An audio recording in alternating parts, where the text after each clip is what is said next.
ही एक अटक झालेली आहे, एका उपविद्यार्थ्याला अटक करण्यात आलेली आहे।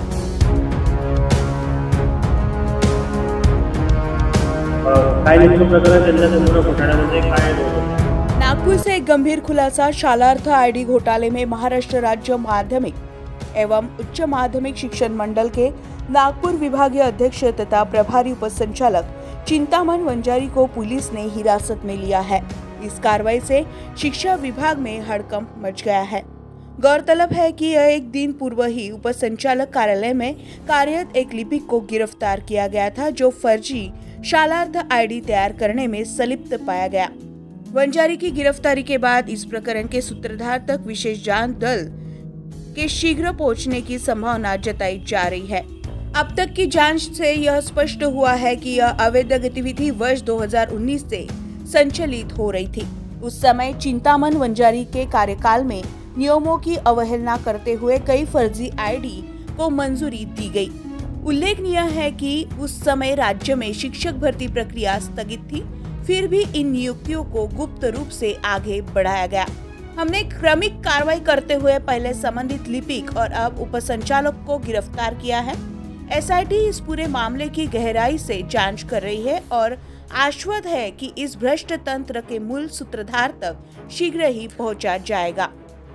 नागपूर से न्यूज फर्स्ट के लिए रोशन बोकडे की रिपोर्ट। आईडी संबंधी गुन्हा तो सायबर पोलीस स्टेशनला दाखल आहे। त्याच्या अनुषंगाने हे अटक करण्यात आले आहे। त्याच्यामध्ये जे माध्यमिक शिक्षणाधिकारी तत्कालीन होते चिंतामन वंजारी यांना त्या ठिकाणी अटक करण्यात आली आहे आणि त्याच्यापूर्वी जे डेप्युटी डायरेक्टर होते पारधी यांना पण अटक करण्यात आले।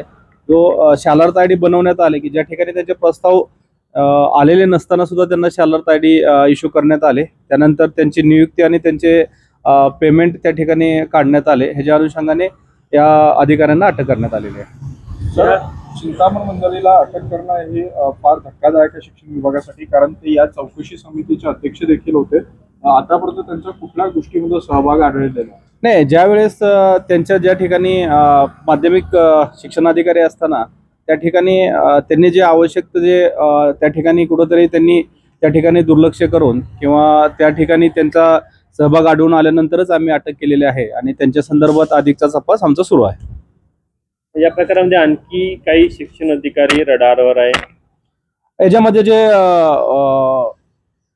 तपासाच्या अनुषंगाने जे आम्हाला पुरावे मिळत आहेत त्याच्या अनुषंगाने ज्याचा सहभाग त्याच्यात निश्चित होतोय, निश्चितच त्यांना त्या ठिकाणी अटक केली जाईल।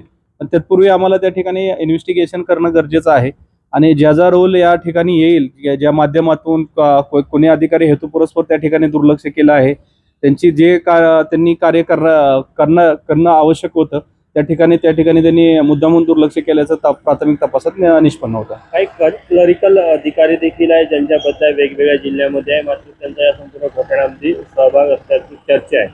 नाही, त्याच्या अनुषंगाने आमचा तपास सुरू आहे। जसं तपासात प्रगती होईल त्याच्या अनुषंगाने आम्हाला जसे पुरावे मिळतील त्या अनुषंगाने संबंधितांना अटक केली जाईल। सर, आधीच्या जामदार मॅडम होत्या त्यांना तुम्ही नोटीस बजावलात, त्या तपासात सहकार्य करत नाही, त्यांना अटक का करत नाही, यामुळे तुमच्या या सगळ्या याच्यावर प्रश्नचिन्ह देखील उपस्थित नाही। त्याच्या अनुषंगाने आमचं टीम रवाना आहे, आम्ही त्याच्या अनुषंगाने तपास पण करत आहोत।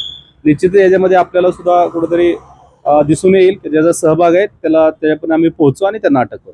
सर, जे शिक्षक 580 यामध्ये भरती झालेले आहेत त्यांच्यावर काही कारवाई होणार आहे का? त्यांच्यावर निलंबन किंवा त्यांना वगैरे अटक होणार आहे? नाही, त्या संबंधी निर्णय हा प्रशासनाचा असेल, त्या संबंधी या ठिकाणी मी बोलणार नाही।